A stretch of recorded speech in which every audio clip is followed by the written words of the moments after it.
हर एक स्टूडेंट जो बिगिनर होता है उसको पहले बार में पजल सॉल्व नहीं होता है 2 से 3 मिनट, उसको आधा घंटा लगता है, 1 घंटा लगता है, 10 मिनट, 20 मिनट ऐसे लगता है। जब आप हेलो एवरीवन, तो कैसे हो आप सभी लोग? तो आज की वीडियो में पजल को इम्प्रूव कैसे करना है, कैसे पजल को जो है फास्ट बनाना है, फास्ट पजल को आप सॉल्व कर लोगे, वो मैं बताऊँगा। तो 3 चीज़ें बताऊँगा जिनको करने से आपका पजल जो है, पजल में एकदम इम्प्रूव हो जाएगा। पजल आप भी जो है पजल को 2 से 3 मिनट तक करने लगोगे। तो सबसे पहले तो मैं बिगिनर को ये बताऊँ, जो भी बिगिनर है, जिससे पजल 3 मिनट में नहीं बनते या फिर 2 मिनट में नहीं सॉल्व हो पाते हैं, तो वो क्या गलतियाँ करते हैं वो मैं बता देता हूँ। सबसे पहले आपको क्या करना है जिससे आपका जो है पजल 2 से 3 मिनट में सॉल्व होगा। आपको पजल की जो बेसिक है उसको सीखना है। उसके लिए मैं एक आपको वीडियो बताता हूँ। पुनीत सर की जो है एक 3 घंटे की वीडियो है, उसको आप लोग देख लेना, यहाँ पे मैं क्लिप लगा दूँगा। उसको देखने से क्या होगा कि पज़ल में जो लैंग्वेज दिया रहता है, उसको आप लोग सबसे पहले तो उसको आप लोग पढ़ते हो, 2 से 3 बार उसको पढ़ने में समय लगाते हो। जो भी बिगिनर हो वो ये करते ही होंगे, क्योंकि उनका बेसिक अच्छे से कंप्लीट नहीं होता है। आप लोग क्या करते हो, अगर एक लैंग्वेज दिया हुआ है एज अबव बी या फिर कोई ऐसा कॉम्प्लिकेटेड लैंग्वेज दिया हुआ रहता है, तो आप लोग उसको पढ़ के समझने में समय लगा देते हो। 2 से 3 बार पढ़ते हो, फिर इसको समझते हो, फिर प्लॉट पे उतारते हो। तो ऐसे करोगे तो कभी 3 मिनट में पज़ल सॉल्व नहीं होने वाला है। तो ये आप क्यों कर रहे हो? क्योंकि आपका बेसिक मजबूत नहीं है। तो बेसिक आप कहाँ से करोगे? या तो वो वीडियो देख लो जो मैंने बताया, या फिर जो भी पज़ल की जितनी भी टाइप होती है, उस टाइप में जो भी लैंग्वेज को पढ़ने में आपको समय लगता है, वो आप कॉपी में लिख लो और उसको अच्छे से जो है समझ लो। जैसे मैंने अपने टाइम में किया था, जब मैं पज़ल सॉल्व करता था, बहुत सारा ऐसा लैंग्वेज था जो मुझे समझ में नहीं आता था। वो मैं मेरी साइड में उसकी एक नोट बना रखी थी, वो मैं आपको दिखा देता हूँ। तो ये है मेरी पज़ल की नोट। जो लैंग्वेज मुझे समझ में नहीं आता था, वो मैंने सारी लिख रखी है। आप लोग देख सकते हैं। और दिखाते हैं आपको। ये देखते हैं। ये सारी लैंग्वेज मुझे समझ में नहीं आती थी। वैसे राइटिंग मेरा खराब है, लेकिन राइटिंग में मत जाना। ये सारी चीज़ें आप लोग भी ऐसे कर सकते हो। जो भी लैंग्वेज को पढ़कर आपको समझने में समय लग रहा है, उस लैंग्वेज को आप लोग साइड में लिख लेना। और इससे आपका जो है पज़ल जो है 2 से ये फर्स्ट स्टेप है पज़ल को जो है 2 से 3 मिनट में बनाने का। यही मिस्टेक जो है बहुत सारे स्टूडेंट करते हैं, जिसकी वजह से उसका 2 से 3 मिनट में पज़ल सॉल्व नहीं होता है। वो लैंग्वेज को पढ़कर तुरंत डिकोड कर ही नहीं पाते। इसी वजह से जो बिगिनर होते हैं वो क्या करते हैं कि जब वो लैंग्वेज पढ़ते हैं तो उसको तुरंत पढ़ के रिकॉर्ड नहीं कर पाते। इसकी वजह से उससे जो 10 मिनट लग जाता है या फिर 5 से 7 मिनट लग जाते हैं। जब आप किसी भी लैंग्वेज को पढ़ के तुरंत प्लॉट पे उतार पाओगे, तो आपका पज़ल गारंटी है कि 3 मिनट में बनेगा। लेकिन 3 मिनट में तभी बनेगा जब आपने अपने पज़ल के बेसिक को कंप्लीट किया है। तो जो मैंने वीडियो सजेस्ट किया है, उसको आप लोग देखना। उसमें सर ने जो हार्ड लैंग्वेज होती है उनके बारे में बताया कि किस तरीके से आप इसको जल्दी पढ़कर डिकोड कर पाओगे। तो वो वीडियो देखना, बहुत ही अच्छी वीडियो है। 12 से 13 लाख व्यूज़ है शायद उस वीडियो में। उसको देख लेना। तो फिर आते हैं कि आपको जब आप बेसिक कंप्लीट कर लोगे, सारी चीज़ें, सारा पज़ल का जो टाइप होता है सारा कंप्लीट कर लोगे, तो उसके बाद देखो पज़ल 2 मिनट में वो ही बना सकता है जो बहुत ज़्यादा प्रैक्टिस की है। अगर मैं भी जब बिगिनर था तो मुझसे पज़ल, मैं आपको लिटरली बताता हूँ, 1 घंटा लगता था पज़ल सॉल्व करने में। क्यों लगता था? क्योंकि लैंग्वेज ही सही से नहीं समझ में आया। जो समझ में आता है उसको प्लॉट पे उतारने में बहुत समय लग जाता था। ये कहाँ से इम्प्रूव होगा? सिर्फ़ और सिर्फ़ प्रैक्टिस से। स्पीड और एक्यूरेसी क्यों नहीं आ रहा है? क्योंकि आप प्रैक्टिस ही नहीं कर रहे हो। आप 1 दिन में 2-3 पज़ल सॉल्व करते हो, उससे थोड़ी होगा 2-3 मिनट में। उससे थोड़ा ही हो जाएगा कि आप जो है एक पज़ल को 2 से 3 मिनट में सॉल्व कर पाओगे। 2-3 पज़ल सॉल्व करने से कुछ नहीं होगा। आपको रोज़ जो है 10 पज़ल सॉल्व करना है। मैं आपको जैसे बोल रहा हूँ वैसे करो, आपका जो है 2 से 3 मिनट में आपको पज़ल सॉल्व होने लगेगा। सबसे पहले आपको अपना बेसिक मजबूत करना है, जैसे मैं बताया वो करना है।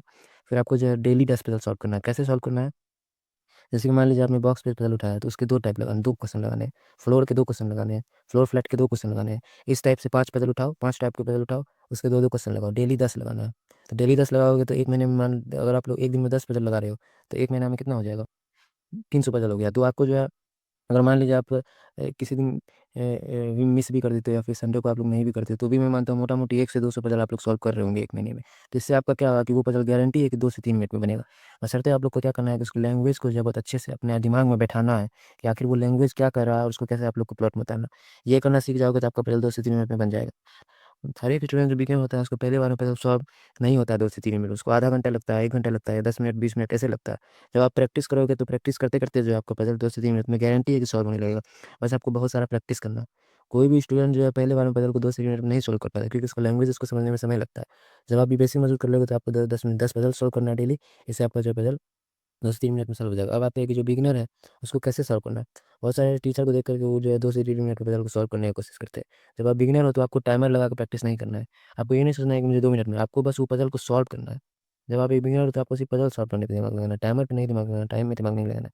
आप पहले हर एक रूल समझो, हर एक टाइप के पज़ल को बनाओ। जब आप सारा बेसिक कंप्लीट कर लोगे, टाइप समझ लोगे, तब आपको जो है पज़ल में टाइम देकर के बनाना है। मान लीजिए पहले आप बिगिनर हो तो आप 10 मिनट टाइम दीजिए, फिर उसको कम करके 7 मिनट पे लाइए, फिर कम करके 5 मिनट पे। इस तरीके से कम करते-करते जब आप कम करोगे तो आपका 2 से 3 मिनट में, अगर आप पज़ल को 2 से 3 मिनट में भी सॉल्व कर पा रहे हो तो ये बहुत अच्छा टाइम है। ये टाइम को जो अच्छा माना जाता है। तो आपको जो है इस तरीके से टाइम को कम करना है। पहले आपको टाइम नहीं देखना है, पहले आपको सिर्फ हर टाइप के पज़ल को सॉल्व करना है, लैंग्वेज को अच्छे से समझना है। तब आपको जो है टाइम देना है। पहले बार में आपको 10 मिनट देना है, फिर कम करते-करते 2 से 3 मिनट बनाना है। ये तो हो गया, मैंने बेसिक बता दिया। प्रैक्टिस कैसे करना है, प्रैक्टिस से इंप्रूव होगा आपका जो है पज़ल, वो बता दिया। फिर बिगिनर कैसे उस पज़ल को सॉल्व करेंगे वो बता दिया। अब आता हूँ कि आपको पज़ल को जो है सॉल्व कैसे करना है। सबसे पहले जो पजल आपको मिलता है तो उसको ऊपर से लेकर नीचे तक पहले आपको स्किम करना है। उससे क्या होगा कि पजल में लिंक क्या-क्या दिया हुआ है, ए से बी, बी से सी, इस टाइप का जो लिंक दिया हुआ रहता है, लिंक मिल जाएगा आपको। कई बार क्या होता है कि ए इज़ अबव बी ऐसे करके ऊपर में दिया हुआ रहता है, फिर बी के बारे में आपको डायरेक्ट नीचे दिया हुआ रहेगा।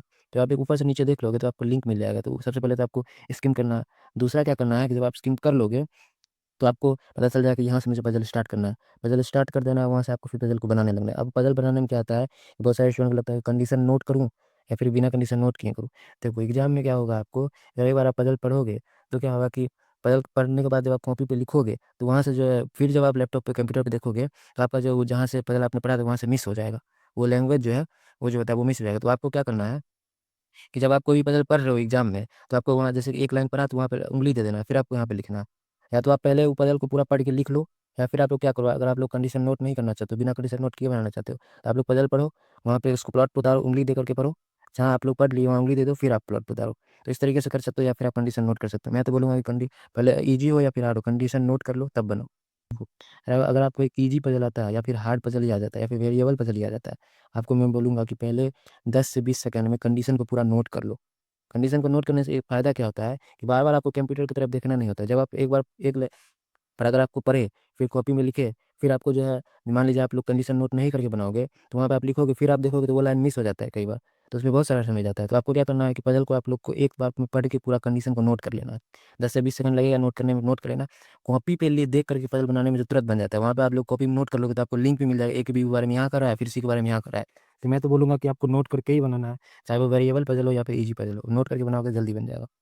फिर बहुत सारे स्टूडेंट के दिमाग में होगा कि पज़ल तो बनाने में 4 से 5 पॉसिबिलिटी लेना लेना पड़ जाता है। मुझसे तो 2 पॉसिबिलिटी होता ही नहीं, टीचर तो 2 पॉसिबिलिटी सॉल्व करते हैं। आपको ये सब दिमाग में नहीं रखना। अगर आप एक पज़ल को 4 पॉसिबिलिटी लेके 2 से 3 मिनट में सॉल्व कर रहे हो, तो आपका अप्रोच एकदम सही है। आप 4 पॉसिबिलिटी लो। आपको ये नहीं देखना है कि मुझे पज़ल सॉल्व करने में 4 पॉसिबिलिटी लग रहा है। आपको ये देखना है कि उस टाइम लिमिट के अंदर में आप सॉल्व कर पा रहे हो ना, बस बात खत्म है। चाहे 4 लगे या 5 लगे, उससे कोई मतलब नहीं है। तो वो पज़ल के डिफ़िकल्टी लेवल पे डिपेंड करता है कि आपको 2 पॉसिबिलिटी लेना है कि 3 पॉसिबिलिटी लेना है। तो आपको ऐसा नहीं सोचना है कि बहुत ज़्यादा पॉसिबिलिटी है तो उससे मैटर नहीं करता। आपको 2 से 3 मिनट में पज़ल बन रहा है, गुड, आप लोग उसको फ़ॉलो कर सकते हो। तो यही था कि आपको सबसे पहले स्किम करना है, फिर आपको क्लू ढूँढना है कि कौन से क्लू से मुझे स्टार्ट करना है, फिर आपको जो है वो कंडीशन पज़ल को बनाना स्टार्ट कर देना है। तो इस तरीके से आपको जो है पज़ल सॉल्व करना है। एक बार मैं आपको पूरा बता देता हूँ क्या करना है। सबसे पहले आपको बेसिक कंप्लीट करना है, जो वीडियो बनाया है वो देखना है, या फिर आपको जो है वीडियो देख सकते हो यूट्यूब पे। फिर आपको प्रैक्टिस करना है, रोज़ डेली जो है 10 पज़ल सॉल्व करना है।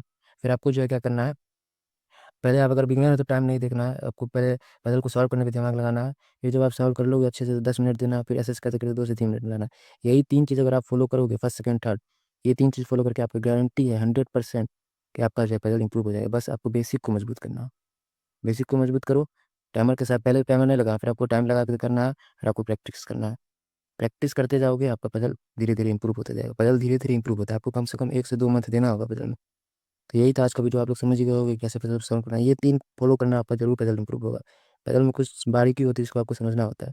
तो अगर आपको समझ में आ गया होगा पज़ल को कैसे सॉल्व करना है, तो वीडियो को लाइक करना, शेयर करना। मिलते हैं अगले वीडियो में किसी नए टॉपिक पर।